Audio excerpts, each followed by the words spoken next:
Blue Jean Baby. Come sing into the mic. Hey, start us off good. Who wants to sing into the mic? Yeah. Into the camera. Who wants to sing their song, your song? Are we live? Blue Jean Baby. That's terrible. Come on. Maybe if I get both of you in there. Come here, Cameron. I don't know the song. I don't give a shit. Get up here. Come on. Just sing along with it. You sing with it. Come up here, Josh. Come on, Josh. Just do Josh. A true it. My wife is on here. Blue Jean Baby. We're singing this because of Hayden's outfit today. What's the next words? We don't know the next Don't one. know. Okay. Blue Jean Baby. It sounded That's good. It sounded good. Ballerina I'm thankful this morning. Welcome to the Morning Grind. Every Monday through Friday, we come to you live at 8:29 to give you some information. Whose bed have your boots been under? That's what my wife will come in. She'll just start singing that song. Not accusing me of anything, but she'll just bust out into that song in a real high-pitched voice. It's Shania Twain or Dixie Chicks or somebody. I can't remember who it was. Whose bed has your boots been under? I'll play it for you, okay? Good morning, Shannon Wheeler. Thank you for getting on here. Everybody, if you're on here, let me know you're on here. Do me a huge favor. Like, comment, and share the stream, okay? I go back and I pay attention to the people that share or don't share.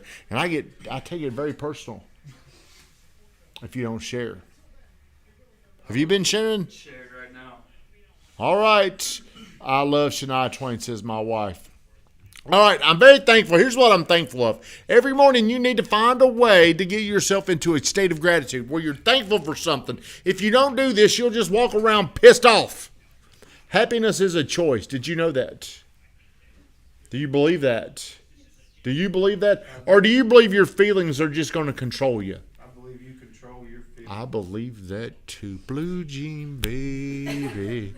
I said, when I look at you, I turn into Elton John. That makes you feel good. That does. So you are in control, I believe, of the way you think. Some people may doubt that, but I tell myself how I'm going to think. That's why I force myself into gratitude. And here's what I'm very, very thankful for, that I can bring you guys up in here and y'all can sing to Hayden. Would you be willing to do that? Sing to Hayden. Is that all you got? Who can hear Brittany Hall? Turn that up. So you need to make your life more fun. A lot of times we don't do that. A lot of times we sit there and we want to look cool, or we don't look like a dumbass and we won't sing the song. Remember when I used to make Josh get up, take his shirt off? Have you ever seen any of those episodes? I would literally make him get up, take his shirt off, and get on the camera. Do jumping jacks. People probably thought, man, that was a dumbass. That was a dumbass thing to do. But hey, I wanted to see if he'd be willing to do it. Courage is one thing that Josh has built. He will not fail because of a lack of courage. I believe that. I never said no. The man never said no. Hayden is on something. Denim on denim is trending. Is it? Blue Jean Baby. That's what my wife says. And my wife knows. Yeah, she gives me hell every time I wear something. Does she? Yeah. Well, you look good today. You got denim on boots. What kind of, pull up, let's see what kind of boots you got on. They're little swart boots. Shit kickers. Red wing. Red Wings, I like your outfit. Good morning, Liliana. Have you shared the stream? If you're on here, share the stream, Andre. I know you have it. And why are y'all so damn late getting on here? You know that puts me in a bad state when my peeps aren't on here or they get on here late. It just pisses me off. Today I'm going to talk to you about this promise I made to myself when I was broke as hell. I want you to go back with me. I'm going to tell you the narrative, okay? Here's where I was, Cameron. I was broke. Let me tell you how broke I was. This one time, what are you doing? To me or somebody else? I was so broke at like 35 to 40 years old. And one of the reasons why I was broke is because I was paying off all this personal debt. I had this target. It was $86,400 of personal debt that my buddy Tim Dutton held me accountable to. He would ask me, he made this list. What do you owe? What do you owe? What do you owe? And I just kept credit cards. How much? They were charged off. I still had to pay it. $3,200. Student loan, $10,500. Credit line, $23,000. It totaled about $86,000. It totaled exactly $86,400. That became the target that I was pursuing. Okay. So whenever I got my money, I was living with my mom. All my money was going towards paying off that debt. Taxes and debt, not have a little money to left over to go eat. I remember one time I had $3.52 to go buy some Taco Bell. And I was happy. I was ecstatic. I was grateful because I actually could scrounge up change. I didn't have no dollar bills. I had change, quarters. You ever done that? Have you ever been that broke? Well, you should be. High school. Okay. Well, let's see. I was broker than Josh was in high school. As a matter of fact, my self-image was probably lower than Josh's self-image when he was in high school. So I want you to know where I was. And then this one day I made this promise to myself. And I told my wife this, and a few people asked me yesterday that I made this post. You didn't even see it, did you? I made this post about a promise. I reached this goal about this thing. I hit it yesterday. A few people have asked. Why didn't you ask? Didn't see it. I apologize. That's not the problem. The problem is you don't care enough to go check out my post. You ought to be doing that. I'm taking it very personally. But I'm very proud of what I'm about to tell you. So I'm in there and I'm talking to Tim, and we're going through all my debts, and I'm approaching 40. You know, that's not like you at 24.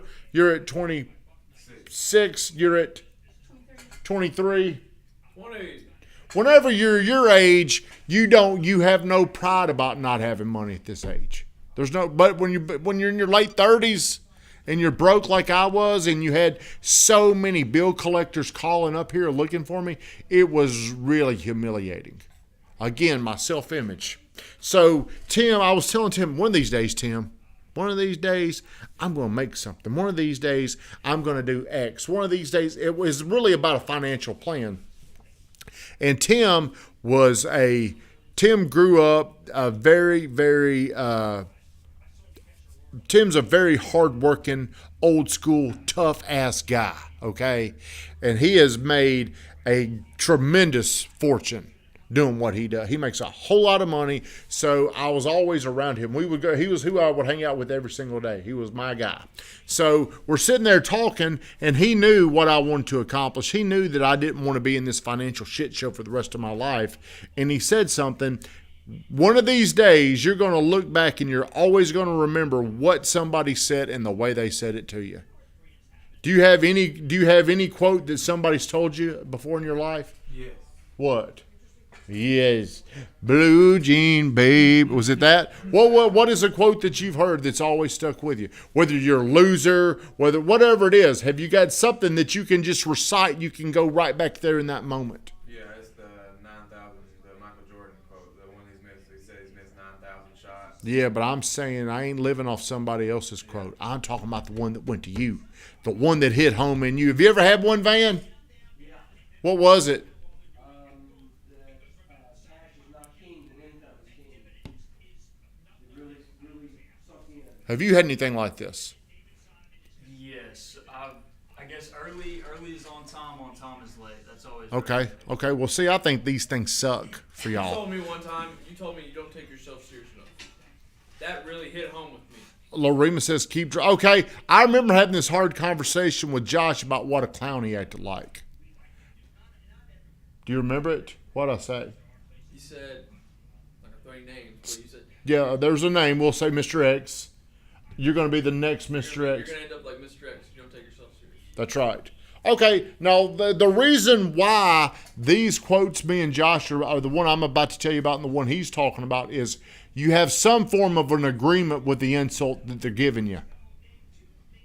Do you understand what I'm saying?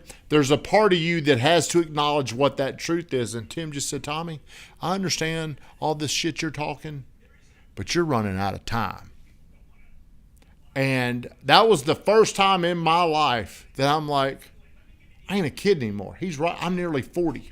So I went home, and I mean, it was something that was hard to argue with, but it was hard to it because getting wealthy is a lot about time.